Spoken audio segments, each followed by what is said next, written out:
Bandwidth for changelog is provided by Fastly. Learn more at fastly.com. We move fast and fix things here at changelog because of Rollbar. Check them out at rollbar.com. And we're hosted on Linode cloud servers. Head to linode.com/changelog.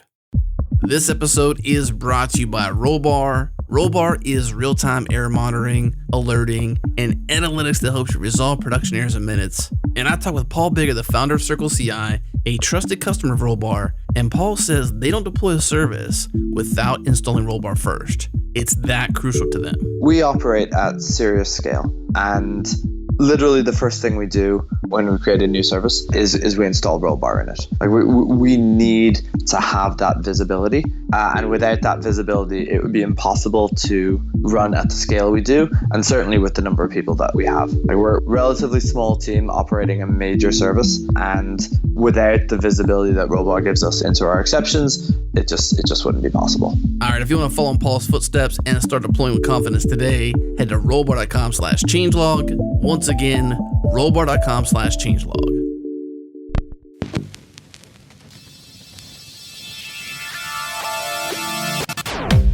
Welcome to JS Party, a weekly celebration of JavaScript and the web. Tune in live on Thursdays at 1 p.m. Eastern, 10 a.m. Pacific at changelog.com/live. Join the community and Slack with us in real time during the show at changelog.com/community. Follow us on Twitter. We're at JSPartyFM. And now on to the show.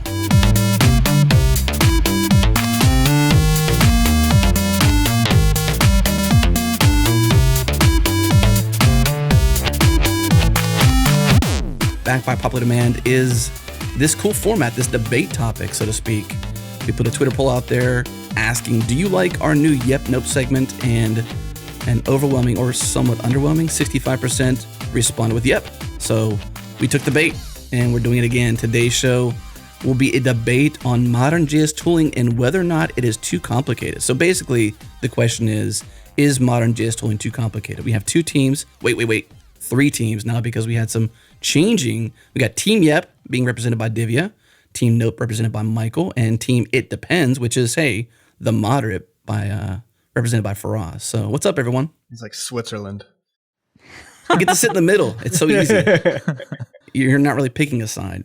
The rules for this are pretty simple. The first segment will have each person kind of go through 4 minutes of their position in the argument from their side.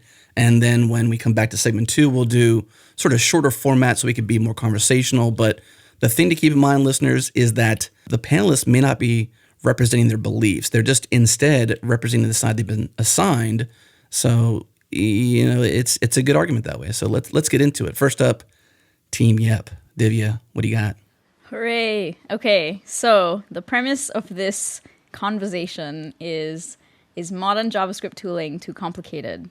And I would like to start with a haiku that I wrote specifically for this debate. I love it. Go. Many packages, new frameworks built all the time, config hell, Webpack. And so to start the conversation, it's worth talking about what exactly JavaScript tooling is. And JavaScript tooling consists of tools, utilities, libraries that give developers the ability to build code for a specific target. I don't say web specifically or the browser because now there's multiple build targets you can use for JavaScript. So you can build JavaScript for mobile and for the browser. So any target you want.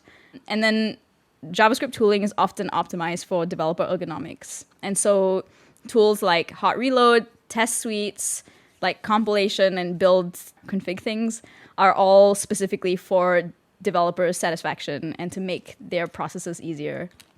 And so in a way, JavaScript tooling and the ecosystem is idyllic because it gives developers the ability to wrangle an otherwise behemoth system. But the problem is that the tooling is overly complex. There's so many tools that you have to work with now. And that's mainly because working with modern JavaScript, you can't just take your code and put it on a browser and it runs. You have to go through multiple steps. So with the current standard, which is ES 2015 and future versions, oftentimes they're not always compatible with browsers because browsers kind of take a long time to implement them. And so as a result, you have to do things like transpiling And then there's also the issue of modularizing your code, which is often a performance benefit because you don't want to put all of your JavaScript and load them all at once. And so you want to modularize. And so these add additional complexity because you have to think about how exactly you want those systems to work. And what it boils down to with the ecosystem is we have a lot of options, which results in too many choices for developers to make. And that's why we hear the problem of JavaScript fatigue, because there's so many different things that you can do. There's so many different ways in which you can approach building a web application, or web things, I think is how we defined it from the last episode. And so that is a huge problem that has resulted because of the fact that the modern JavaScript tooling is too complicated. You got a minute and a half left. Okay, cool. I guess I'll just keep going. You want to keep going, or do you want to pass it on? I have one more point to make, which is that the other thing that's also frustrating, and I talked about this a little bit, that JavaScript tooling also includes frameworks because it's things that we use in order to build web things which users can then see on their browser. And the thing is, we're currently in a time where people call it the framework wars. I don't know if that's actually a thing, but essentially you have multiple frameworks you can choose from. So not only do you have the choice to make between what transpile tool to use, what build tool to use, and so on, you also have to choose the framework. And these frameworks are great, again, because of for developer ergonomics. But the other thing is that they introduce abstractions, which actually make building with JavaScript kind of frustrating for a lot, because there's a steeper learning curve, because not only are you learning just JavaScript, you're learning the abstractions that those frameworks introduce. And so the issue, therefore, is that overall, as a JavaScript developer, you have so many things you need to take into consideration and how all of these work together. And as a result, the JavaScript tooling ecosystem is too complicated. Nice. 20 seconds left if you want to use it. If not, we can move. I will open the floor. Nice. All right. Well, let's go then to Mikeal representing Team Nope, because Team Feross, these aren't really teams, just people, individuals now, because we had teams originally and that's how it was, but now we're just individuals. So Feross is representing It Depends for the moderate position, which I guess might be the better. We'll see. But Mike, what do you got for Team Nope? So yeah, okay. So I need to start with like some context, right? So when you think about programming and just technology in general, you're talking about like an ever expanding field, right? Like there's more code tomorrow than yesterday. The entire field is growing at a pretty exponential rate, and the future is much bigger than the past. So we should expect this to grow into the future, right? When you think about like, programming languages or frameworks or whatever that quote unquote die, they often don't actually die. They may lose a couple users, but for the most part, what they actually do is they stagnate. So they have the same amount of usage or the same amount of users as they always did, but the entire field has gotten much, much bigger than them, right? So what that essentially means is that unless you are in a part of the programming ecosystem that is growing, you have a problem. You are effectively sort of dying. If you aren't capturing at least as much growth as the entire field is growing, that can be problematic. It means that in the future, you will just have less options than other developers. So I want to come back, like in that context, I want to come back to this lovely haiku actually. Like this is perfect.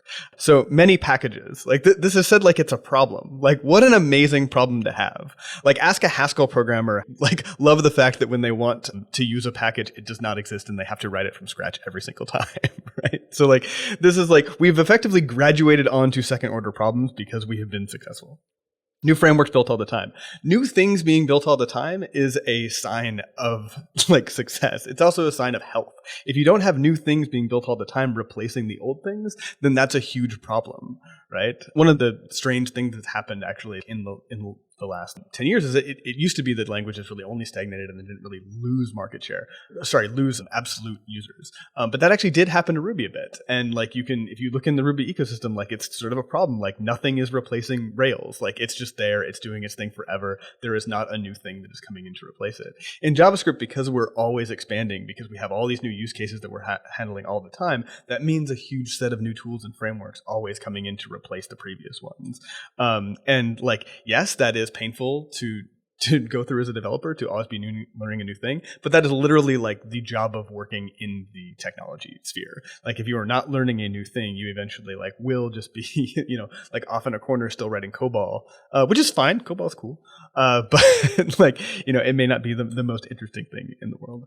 And as far as like some of the sort of configuration hell stuff goes, I think that a lot of what we complain about with these frameworks is not that they're is a framework. It's that the way that these things have been developed is with like vertical integration patterns rather than horizontal integration patterns. So we build these frameworks that have these plugin stacks where everything sort of linearly depends on the next thing, rather than building some like an ecosystem out of smaller components that are more leverageable independently and interact with each other more independently. So if you look at like the earlier days of Node, that was kind of how the whole system worked. And then eventually people started building these frameworks, and then you started to see a lot of packages that were literally just taking some package from the Node ecosystem and then wrapping it in the plugin wrapper of some framework. And that is a problematic pattern to be building on. And I think that we are definitely at like the height of the sort of cycle for some of these bigger frameworks. And a lot of that needs to sort of implode so that can then be used. But we're still going to be left with, you know, an NPM with 1 million plus packages and sorting through all those packages, because that's what it's like to work in a healthy ecosystem, actually. How am I doing on time? 22 seconds left. I think I'll hand it over to Feross, where he can Great job. Take all sides and Great job. win by default. So Feross, you have, I don't want to say the easiest position here, but you can play in the middle, right? You got it depends. So how do you want to represent it depends? So I basically get to cherry pick the best arguments from Divya and Mikeal and restate them in my own This words. is not fun for anybody. This is I want to hear fun. this haiku again. Divya, before Feross goes, can you say that once again? Oh yeah, of course. Yeah, sure. Many packages, new frameworks built all the time, config hell, Webpack. I feel really bad because I essentially threw Webpack under the bus here, and I use it a lot, and it's great, and their documentation is wonderful, and Sean Lock-in is wonderful, but They do have a huge configuration file that's like unbelievable to manage. yeah. Yeah. All right, Feross, it depends. Yeah. So I guess I want to just start off by saying that in general, I feel like I'm very sympathetic to this argument that modern JS tooling is too complicated. And I've gone on my fair share of rants about it, especially when dealing with some tool that I feel is more complicated than it needs to be. Whenever that happens, I do tend to feel like we've created a lot of problems for ourselves that we didn't need to create. A lot of times I feel like when nerds are being nerds, they can invent sort of unnecessary problems for themselves. Like an example of this that I encountered a lot a few years ago was people would send a pull request to an open source project that I was in charge of, and they would be like, I converted everything to the newest syntax for you. Here you go. Oh, and also I added like 15 Babel plugins so that we can compile it back to ES5. And they changed every single line in the project. You hated this so much you wrote standard. Yeah, basically. It's one of those things where it's like, we have to ask ourselves, what are we doing? Like, what are we trying to do here? Like, when we use these new features, are we being enabled to do something that we weren't able to do before? Certainly some language features are actually game changers in that way. They let us completely do something that we couldn't, like a new browser API, for example. This is not exactly JavaScript, but it's in the browser. If the browser gives you a new API, you can actually do entirely new things. Like suddenly now I can do WebGL, or I can do WebRTC, or I can draw into a canvas, or I can access Bluetooth devices. Like that's actually, complexity that's worth taking on if it actually gives you something in return. But something like, adding ES classes to your package, converting the old way to using new ES classes. Doing that now maybe makes sense, actually. I'm starting to do that, actually, to all my packages. But doing that like 5 years ago, back when you just had to take on all of this complexity of a build tool chain, doesn't necessarily make sense to me. I'd rather just wait a couple years till it's in more environments and then convert then. So that's one thing. I think a lot of the problems is us doing it to ourselves. And so that's what I would like to push back on. And I guess I'll also say that JS is kind of a lot like Perl in some ways, where Perl's motto is that like there's more than one way to do it, and Python has sort of the opposite motto, like there's only one way to do it. And so in JS, there's always different competing approaches for doing things, and so that is also a source of this complicated tooling, because we sort of have a lot of options, and that's not necessarily bad. Like Mikeal was saying, the best can win, and we can have this competition of ideas. But I guess to represent the other side, so the flip side of this is that when you ignore all the ways that we're sort of creating unnecessary complexity, and you sort of zoom out and look at the problem we're trying to solve, like we're actually trying to solve pretty hard problems with JavaScript. And so it kind of makes sense that the tooling is going to be a little bit complicated. And you can definitely find lots of examples where the tooling is just the right amount of complicated. There's this difference between essential complexity and incidental complexity. So essential complexity is like, this problem is actually hard, and like the solution therefore must be hard. This is like, there's no way around it. And then there's like incidental complexity, which is like, we just solved it in a bad way, and we created all this extra, garbage that basically people have to deal with forever. We are doing a lot of hard things, like trying to make a website that loads instantly and, has 60 frames per second and is accessible and looks great and handles all the error states, no bugs, beautiful animations. That's an example of actually a really hard problem. So I think that complexity is really unavoidable. That's essential complexity a lot of the time. How am I doing on time? You got 5 seconds. Okay, great. I'll rest my case.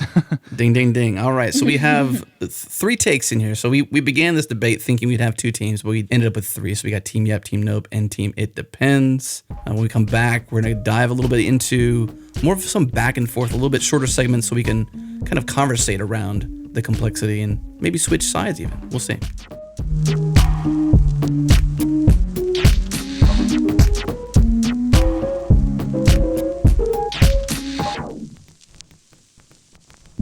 This episode is brought to you by Keen. Keen makes customer-facing metrics simple. It's a platform that gives you powerful in-product analytics fast with minimal development time. For example, a DIY solution to build out customer-facing metrics in your product could take 6 months or more. And with Keen, you can be up and running in the same day. The Keen platform lets you stream events to easily collect and enrich your data, compute with embeddable answers, insights, and metrics, access control so you can design role-based access to your data, and of course, a visualization layer to create stunning charts. And we have a special offer just for our JS Party listeners. Go to keen.io/JSParty and get your first 30 days of Keen for free. And as a bonus for checking out a 15-minute demo of Keen's customer-facing metrics, they'll send you a free Keen t-shirt. Go to keen.io/JSParty. Again, keen.io/JSParty.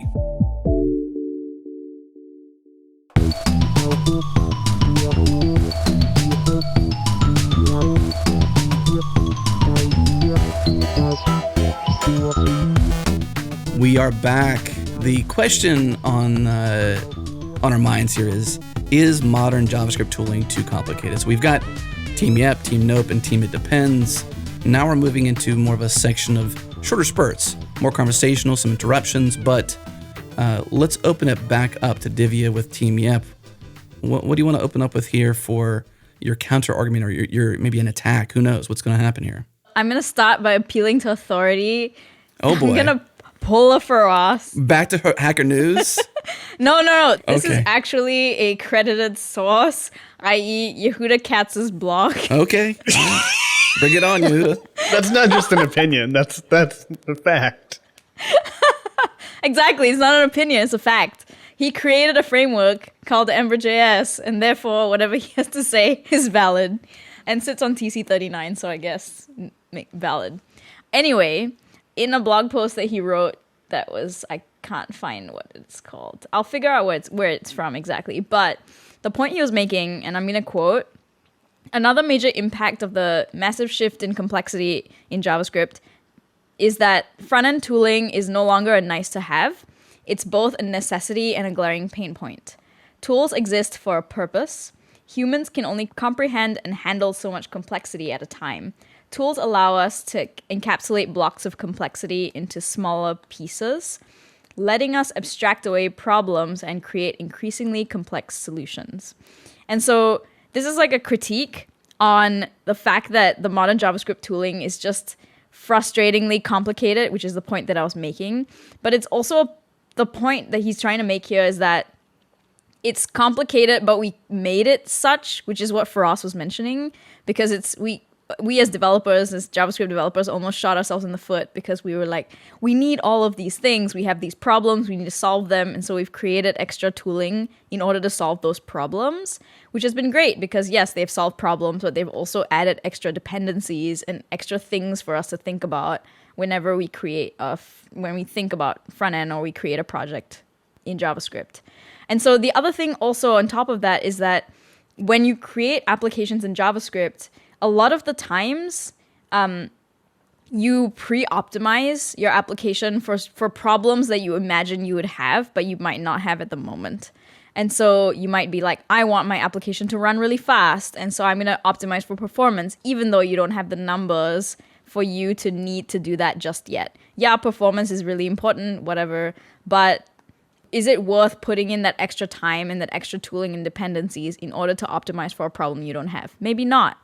And so in a sense, like within the ecosystem, there's this push towards, yes, like new and doing things better, which is like what Mikeal was mentioning, which is great. But it's also like, do we need to do this all the time? If we have a solution that works, do we need to constantly iterate on it at the speed that we're currently iterating on in order for the tooling to improve or in order for us to be more effective or to build better applications? And I would argue that's not the case. A lot of the times we introduce this complexity when we don't need it half the time. For instance, React, and I hate to like throw specific frameworks on the bus or whatever, this is a specific part of it. They introduced Fiber, which is their new reconciliation algorithm. And like to this day, I have no idea why I would use it, or like maybe because the applications I've built have never been to the scale that it would require it, but I still can't fully grok like why I would use it and like what use case, and I've never actually put it in an application of any form, because to me, I'm like, that's a solution for a problem I do not have. But I know of use cases where people are like, this is great, I'm going to start using it, even though you don't necessarily need it. And I hear this argument a lot. Same for TypeScript. I'm not someone who uses TypeScript a lot. I understand the arguments for it. I will not start using TypeScript because I'm like, this is a problem I currently do not have. And I don't want to add the added complexity just to be like, oh, it supports TypeScript, because that is just not necessary. Yeah, that's like a sign of maturity, I think, to be able to be like, I've seen this before. I know it's going to happen. We're all going to jump on this thing. It's going to be super exciting. And then in a year from now, we're all going to be jumping on the next thing. And I'm just going to opt out of this. So yeah. And it makes it really painful too, because I've been on teams where you're constantly evolving your tooling. And so it just causes, like, bringing back the term I talked about earlier, this like fatigue, because everyone is just frustrated all the time. They're like, I have to constantly learn something new, and my knowledge from like 2 years ago is no longer valid now, which is incredibly frustrating.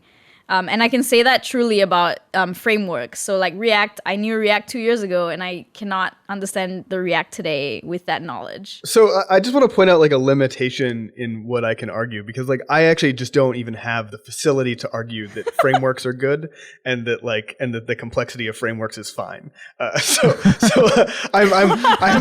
actually like, I have to limit my argument to like the complexity of modern tooling and modern JavaScript is too much, right? And I think that a lot of what we seem to talk about are like actually problems with these vertical integration patterns, where you have so much value tied up in the framework that when it adds a new thing, you have no idea why you would want to use it or if you should use it and why that code now belongs in your app. And you also like, you're still using a framework that was built on a premise that no longer is valid. Like one of the things that I really want to get into is that like, we don't have perfect information about the future, so we don't know what is going to stick around and what's going to die. And that really informs what we can say like we should or should not be doing or adopting, because we just don't know.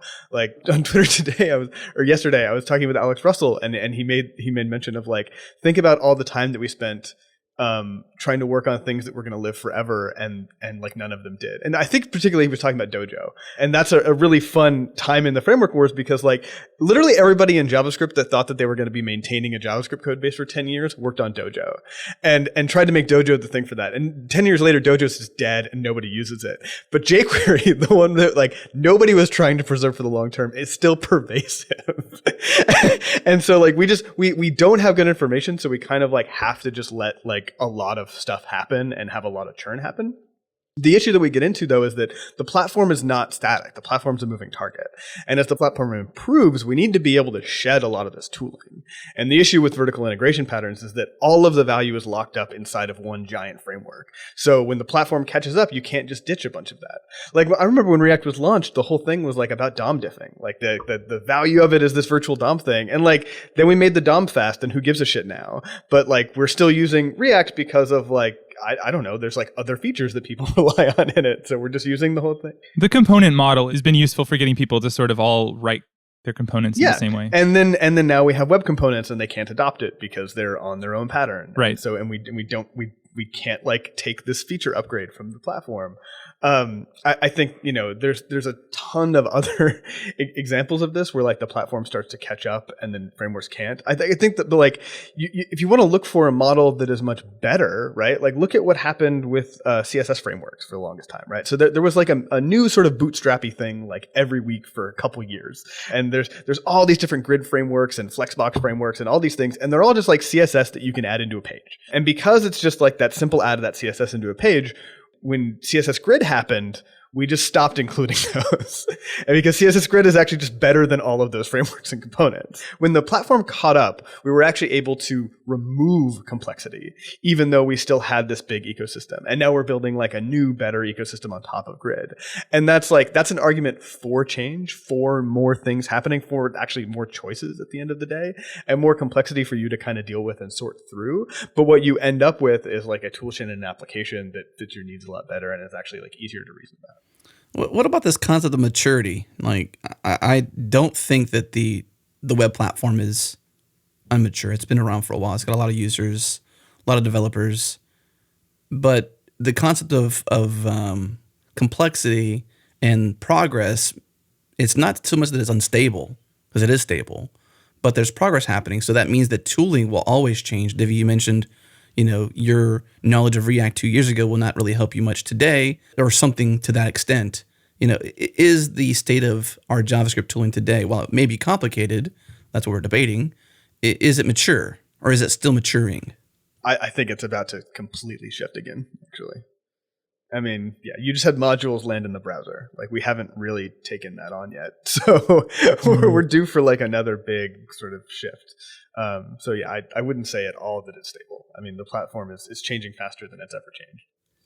So would you say that, would you agree with this then? As our tooling advances, so does the complexity around our tooling.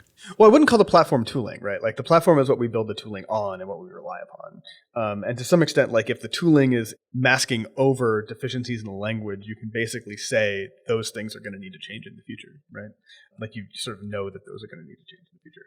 You can look at a lot of the patterns that Node developed internally because they didn't exist yet. And now we've had to move beyond, like, past them once the platform caught up, and that's been really painful. Right. Buffer is a great example of that. Yep. Yeah. Buffer, the standard callback API, streams, Jesus. Yeah. Whenever you're inventing your own error handling mechanism, you are covering up a deficiency in the platform that is like just dead. But sometimes you have to, like, you just have no choice, right? Like, I don't think that like Facebook stood out going like, what we should really do is just like rewrite the DOM as a diffing mechanism in JS. Like, they had a problem that they needed to solve because the DOM was too slow, and that was how they solved it. It's just that because of the way that they decided to present the solution to that problem, it was very hard to like remove that when the platform had caught up. Well, one thing we should mention is that it's important to make sure that the tools you're using solve problems that you actually have. I think that's a huge source of unintentional complexity, or what I called incidental complexity earlier. If you adopt a tool because everyone else is adopting it, and that tool was meant for a company that's 1,000 times your size, you're going to have extra complexity. That's going to be solving problems you don't have yet. And now you might argue that maybe it's good to be using a tool that can scale when you're ready to handle that much traffic. But let's be honest, your app's probably not going to get that popular. If your app gets that popular, I guarantee you'll have very different problems. Like that. I mean, that's the thing, is that any app of a particular scale is going to have unique problems to that app.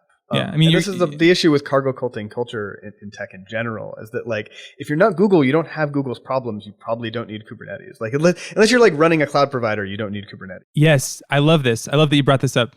Yeah, and unless you're Facebook, you probably don't need all of React. I mean, it's so like huge. One of the things I'm super impressed by, there was a post a few years ago on the high scalability blog, which, by the way, a lot of people who love to add complexity read this blog because they're like, oh, what are the biggest players doing? Oh, we need to adopt that as well. But anyway, there's this great post on there about Stack Overflow. I think it was 2014.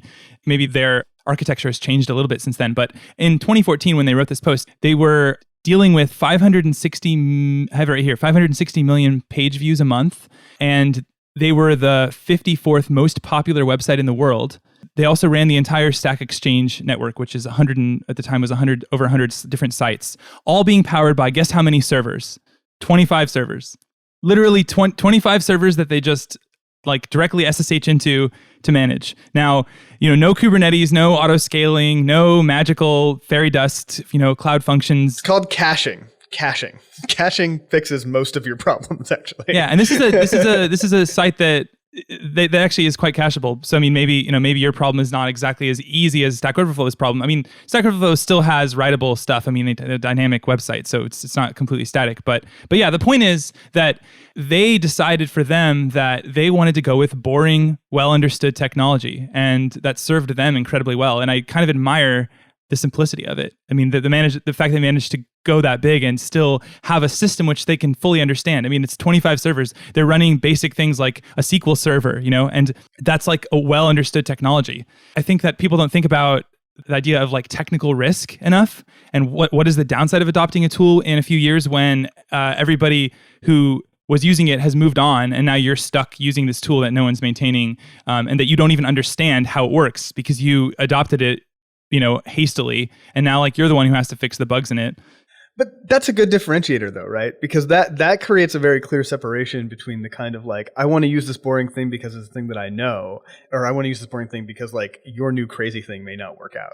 Because if you're talking about certain upgrades and certain shifts, you have some certainty that it's actually going to be around, right? Like I moved, I usually don't adopt new language features when they're not even in like the stable version of Node.js. But there were a bunch of applications where like I took async generators in and was like running them, I think, under a flag because it was so much better than using streams. And I knew that this was going to stick around, right? Like in the future, we will be doing more things with async generators and async generators rather than with streams, because that is an older API and we're moving past it in the language. There's some certainty there, right? And that's a level of certainty that you wouldn't have in adopting something like, say, TypeScript, right? Where it's like not actually on a path to be adopted in the language and everywhere. It is like its own sort of side community, and you don't know what the future of that is. And if you look at the future generally of compile to languages, it's not great, right? Like what happened to CoffeeScript? I don't know. There's this thing I like to say that technical bets are multiplicative. So basically, every time you make a decision to use a new piece of technology, you have to decide what is the likelihood that this thing is going to have a problem that's going to destroy my project or like be a huge source of work to rewrite, basically. And so you want to know that adopting a new technology is not a pure good. There's a trade-off, and that trade-off is like what happens when it turns out it was a bad idea, and I thought that it was a good idea. I mean, obviously thought it was a good idea at the time, but what happens if the community disappears or it's replaced by another model, and we have to rewrite everything? So like you can do a certain number of technical bets, but you don't want to just, every time you have a decision about whether to use a risky technology or a safe technology, you don't want to always choose the risky technology. That's just a recipe for disaster. You want to be very careful about the risk you take on. And like your example, Mikeal, of like choosing a thing that you know is on the standards track and you know is very likely to stick around.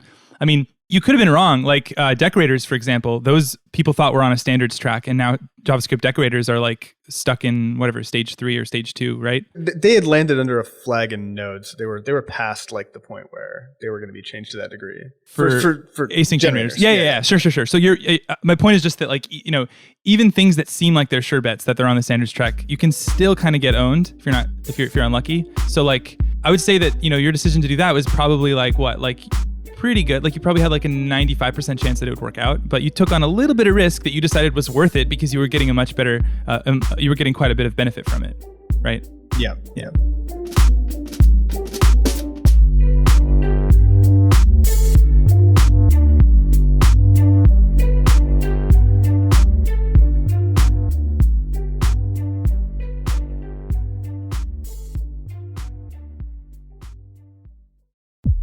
This episode is brought to you by Linode, our cloud server of choice. It is so easy to get started with Linode. Servers start at just $5 a month. We host changelog on Linode cloud servers and we love it. We get great 24/7 support, Zeus-like powers with native SSDs, a super fast 40 gigabit per second network, and incredibly fast CPUs for processing. And we trust Linode because they keep it fast, they keep it simple. Check them out at linode.com/changelog.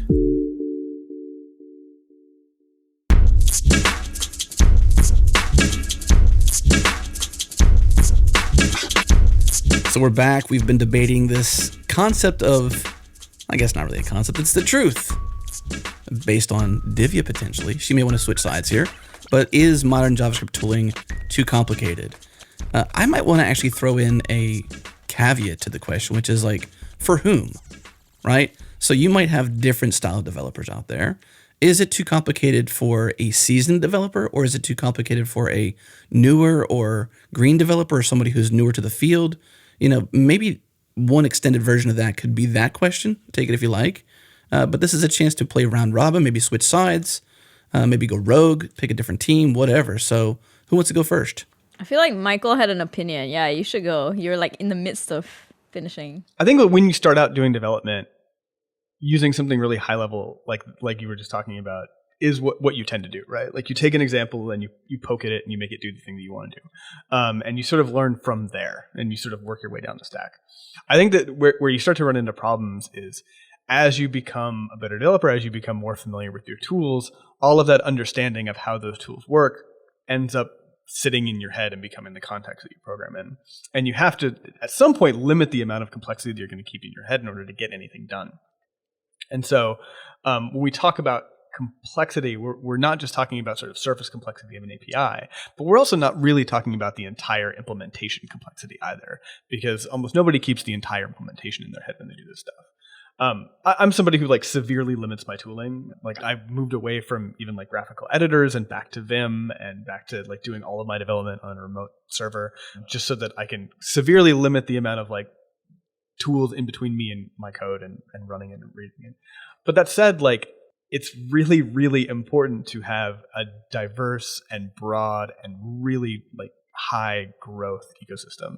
If you don't have all of those things, then you're sitting in a corner of the technology sphere in general that might die off. I mean, we're also talking about risk earlier and the risk that something may or may not be adopted. In ecosystems that do not have this growth problem, you literally run the risk of this whole thing that you're working with dying off and not that many people using it in the future. So I think that this is a very good problem to have in general, and that we shouldn't throw up our hands and say JavaScript fatigue or tooling fatigue or whatever. We want, and we need an ecosystem of tools that is too many for you to know all of them and to make a decision, because that's the only sort of ecosystem that you can be confident will actually exist in the future and will still be solving the problems that you have.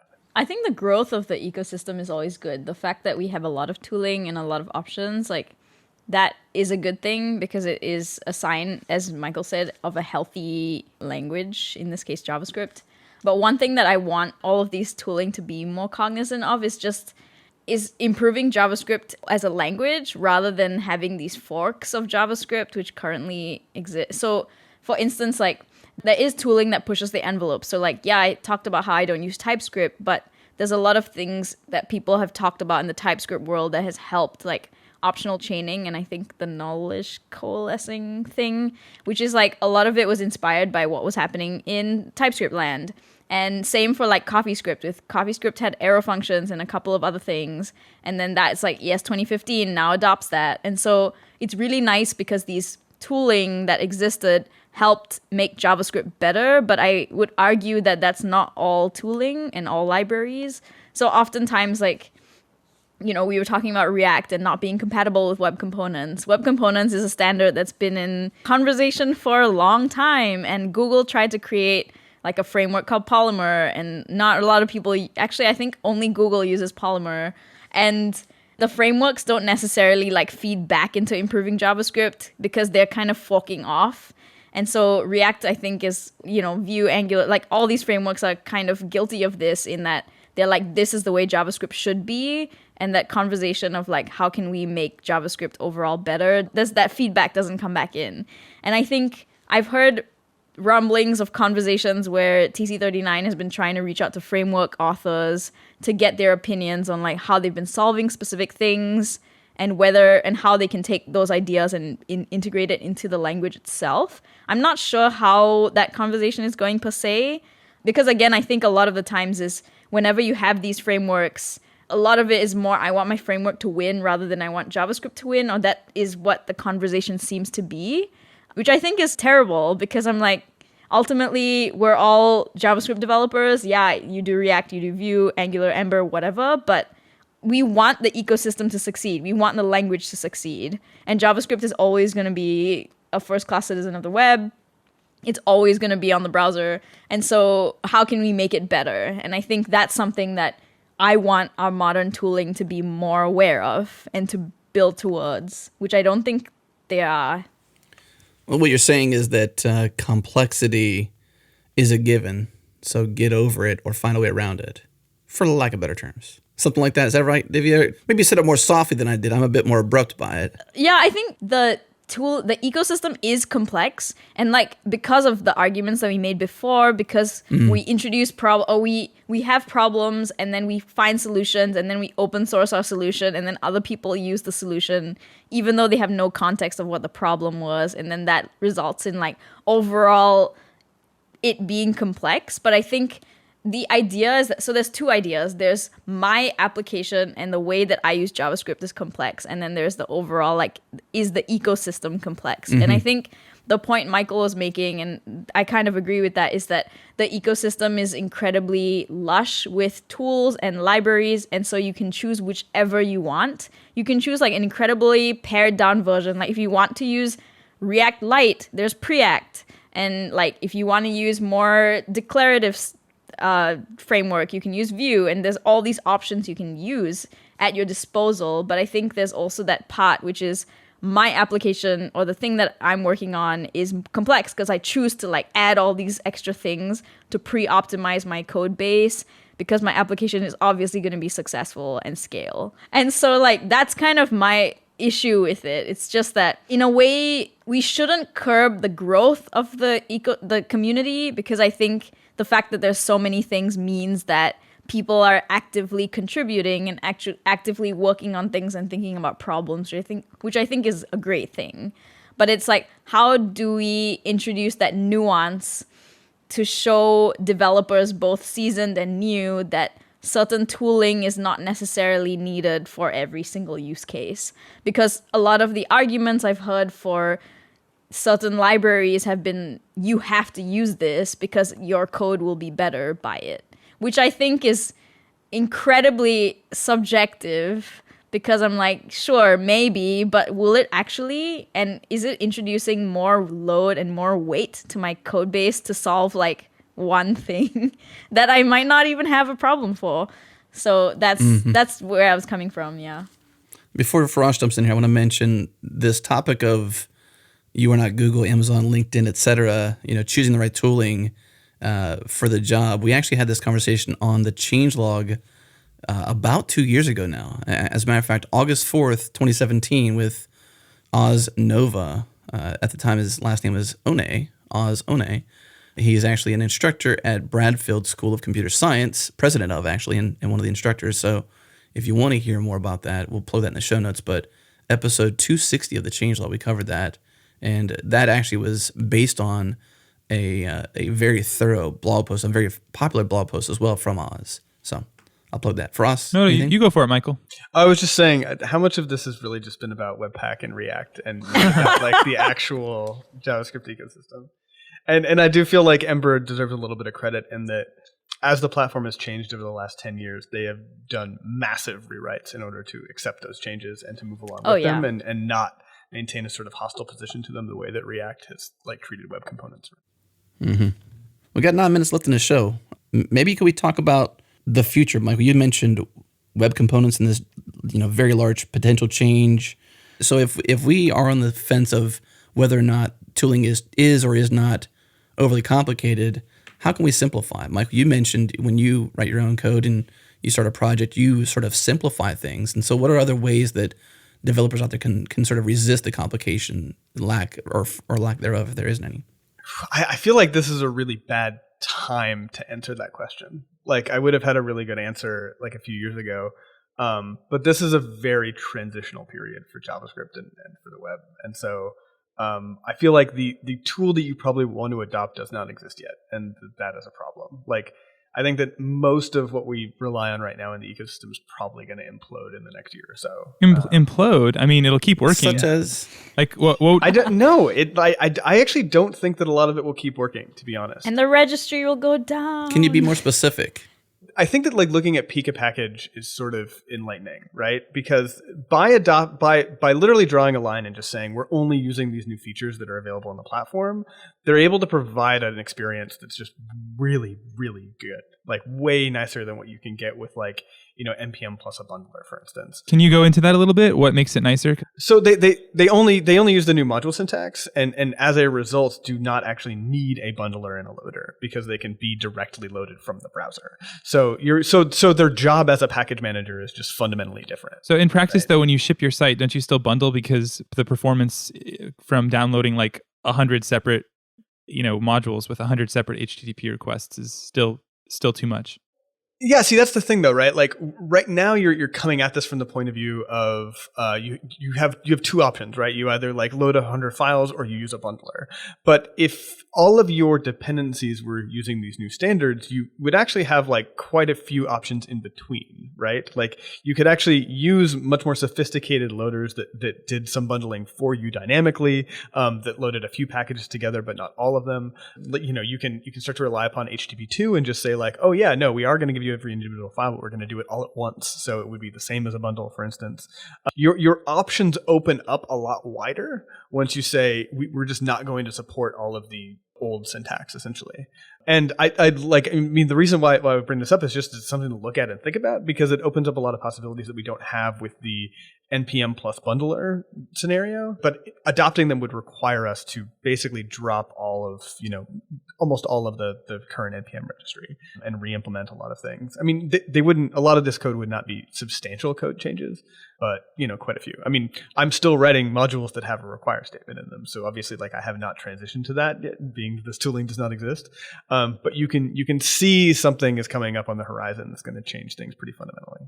It doesn't seem like it'll be too hard to like switch your app to using this bundler when the time comes, if you wanted to, right? I guess the question I have is, no dependencies in your entire dependency tree can not use the new syntax. But they can. That's a substantial change.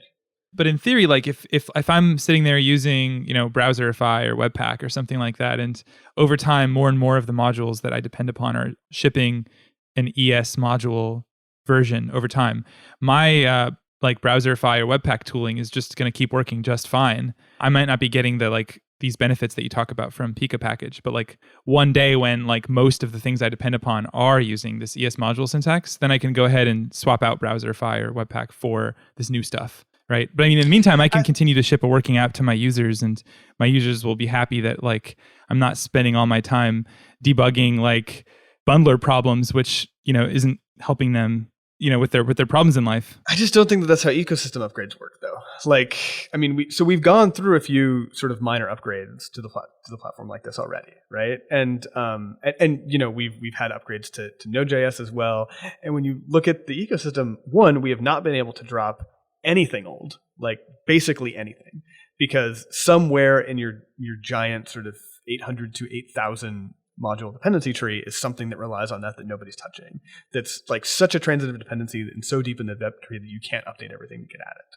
So things like just don't actually go away once you have these giant depth trees that continue to grow. So we have to support that stuff indefinitely, which means that if there is a new feature that in order to use, we have to drop old support, we just don't have access to it until we make a hard shift. The other thing too is that when you're building a new ecosystem, you're trying to like adopt a new ecosystem feature, there's some pretty big advantages to breaking compatibility. Like if you just say like we actually don't work with everything before, you incentivize a new group of developers to be the first people to write all of those new things again. Like one of the reasons why Node was so successful in the early days was because we were so incompatible with everything, right? Like we had to like take all these old C libraries that use blocking IO and rewrite them in pure JavaScript. Like, Python and Ruby didn't have to do that, and so they ended up with just binding layers for all of that, and we ended up with like this big ecosystem. So are there actually packages that are written using ES module syntax that don't work with old-fashioned bundlers? They work with the bundlers, but like again, move out of the so think about just not using a bundler, using something that looks very different than the way that current bundlers work. Sure, but isn't that a decision that the user at the end makes? Like I'm still confused. Like, are there going to be packages that are on NPM that I can't use unless I switch to using a different bundling system? Yeah, because the bundling system does not have a way to compile down the old syntax. There are also there are issues that you get into that you can't resolve, right? Like you can't have recursive dependencies, for instance. Like that's a serious problem. If you have a large enough depth tree with different versions of things, you usually end up with a recursive dependency somewhere. I'm still confused because it seems like basically what you're saying is that there's like a new bundler that is out there called Pika that if I use it, it actually restricts what modules I can use. It's not a bundler. Well, whatever you call it. It's a tool that helps you ship your JS to your users. Whatever you call it. What do you want to call it? It's basically a package manager. I mean, I would call it a package. I'm trying to look at how they describe themselves. But it seems to me like basically it's requiring packages to follow like a stricter set of rules. Basically, you can't use all these other things. But then if I'm using a tool which can handle like which is more lax, in other words, it never dropped support for old stuff, then wouldn't I just be fine? Now I get the best. Now I can continue using all my old stuff, and also I can use these new things because they're just using like a subset of the language. They're only using ES modules. So great, I'll just use them. I'll just consume them the same. It seems like all I get from switching to Pika is I can use less modules, unless I really like the other benefits that you talked about. But like as far as like which modules I can select, basically Pika is a subset of what I can use if I just stick with my current tooling. I see what you're saying. I'm sorry. So you're saying that if you don't take this upgrade, then you can continue to use all of that value in the old ecosystem. Yeah, and until Pika is so useful, like I really want the features of Pika, and enough of the ecosystem is updated that now I can sort of do this shift to Pika like a couple years after everybody else, and now I get all the benefits, and I had to do none of the suffering of like trying to be like, I can't use this package. I can't use this package. You know what I'm saying? Sort of, yeah. Well, that's what happens when you get modern, right? Once you start moving forward, you have to leave something behind. Yeah. It's the law of physics. So the question is like, when do you want to leave stuff behind? Like, do you want to just sort of take the leap right now, or do you want to like defer it until more of the ecosystem has moved forward? I don't know. Like this may just be like where I'm at in my head with the code that I've been writing lately, but I've been working in really restricted environments where you can't take on a ton of dependencies. And I've effectively had to write all my dependencies again from scratch because there just aren't enough packages that work like that. Like the average thing that does something tiny in Node pulls in like 100 dependencies. That's like, I mean, we're incentivized to do that because it is so easy to depend upon all that stuff. It's not a bad thing that like from the point of view of like Node.js, but like when I need that to run in the browser really fast in a tiny bundle size, it's problematic. When I need it to run in the Cloudflare worker and I have a limit on the amount of code that I can put in it, it's really problematic. And I don't think that we're going to have less of these constrained environments in the future. So we got 3 minutes left in the timer here. Divya, I haven't heard from you in a while. What do you have to say? No, I was just listening on this conversation. I think like it's interesting because I haven't used Pika, so I have no reason, similar to what Feross was saying, for switching just yet. And if anything, I would wait until there's a reason for me to switch. Like there's an actual problem that I'm trying to solve, which I don't have, because I know that Pika apparently has like I've heard a lot about its optimizations for tree shaking and like less module dependencies and all of that, but I've never noticed noticed that need in my applications for me to switch over. And I would use that argument for most tooling out there.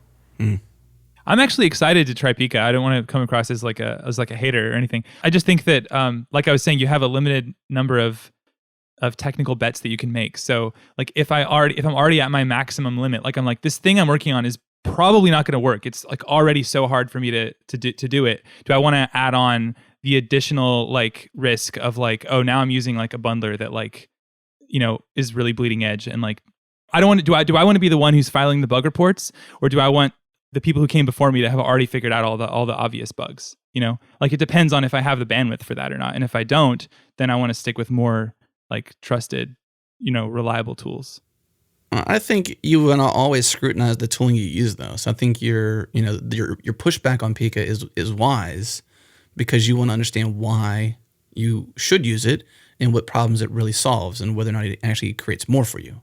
Exactly. Yeah, I mean, Pika right now is not like what I would recommend people to use, actually. It's just when you look at Pika and sort of understand what it can do in such a simple package by shedding a lot of the features of the past and by like wholly kind of adopting the new browser standards for modules, you realize that there's like a very large opportunity in the future for us to shed a lot of that and for us to build like much simpler, more reliable tooling.